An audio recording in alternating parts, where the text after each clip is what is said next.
100세 시대를 앞두고 있는 시점에서 내외 보험의 만기가 80세 만기이기 때문에 100세 만기 보험으로 리모델링해야만 하는지 고민하는 소비자가 많습니다. 100세 만기를 가장 많이 고민하는 보험이 바로 실손의료보험인데요.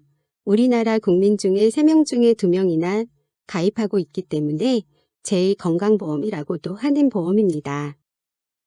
이렇게 많은 사람들이 가입한 보험이기 때문에 금융감독원에서는 보험사 간의 과도한 경쟁을 막고 보험료를 안정화시키기 위해서 동일한 보험약관을 적용하는 표준화 제도를 도입했습니다. 2009년 10월 1일 도입된 표준화 작업은 그 이후로도 여러 번의 표준화 작업을 거쳤고 2017년 4월 1일 또 한 번의 큰 변화가 있었는데요. 실손의료보험을 구분하는 방법 중에는 가장 큰 변화를 주었던 이 두 번의 시점을 기준으로 3세대로 구분하는 것이 일반적인 구분 방법입니다. 표준화 작업으로 인해 자기부담금의 확대, 가입금액의 변경, 갱신 주기의 축소, 보장 범위의 변경 등 후 여러 가지 변화가 있었는데요. 무엇보다 중요한 것은 각각의 세대별로 보험료가 따로따로 조정된다는 것입니다. 하지만 보험료 갱신폭은 1세대가 가장 높지만 보장 금액은 1세대가 가장 높습니다. 그런데요, 1세대 실손의료보험의 경우 80세 만기가 많아서 갱신보험료를 감당할 수 있는지에 대한 궁금증과 100세 시대를 맞이해서 만기를 조정하는 리모델링을 해야 하는지에 대한 문의가 많은 편입니다.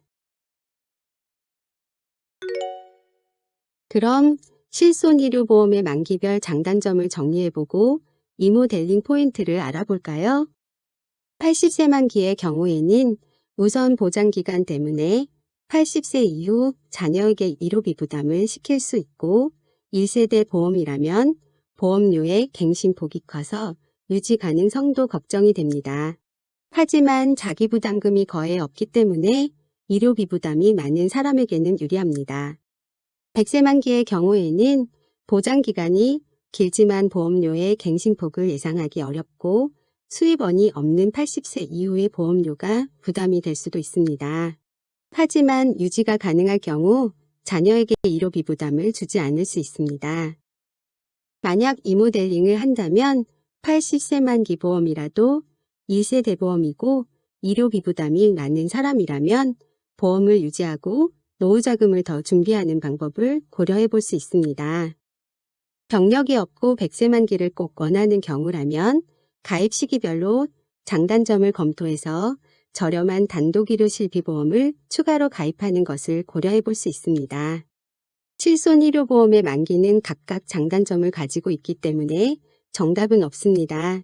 본인의 상황과 성향에 맞게 전문가와 충분히 상의해서 결정하는 것이 좋습니다. 그 밖에도 만기를 고민하는 보장은 여러 가지가 있는데요. 대표적인 것들로는 사망보장, 진단비보장, 수술비보장, 입원비보장, 그리고 치매보장 등이 있습니다. 보험의 만기를 결정하는 것은 좋은 보험과 나쁜 보험을 구분하는 것이 아니라 자기와 가족의 행복을 어떻게 지킬 것인지를 선택하는 것입니다. 보험의 만기 리모델링은 가입 시기별 상품의 장단점을 전문가의 도움으로 정확하게 파악하고 진행하는 것이 좋습니다. 보험 리모델링은 꼭 IM 마스터 전문가와 상의하세요.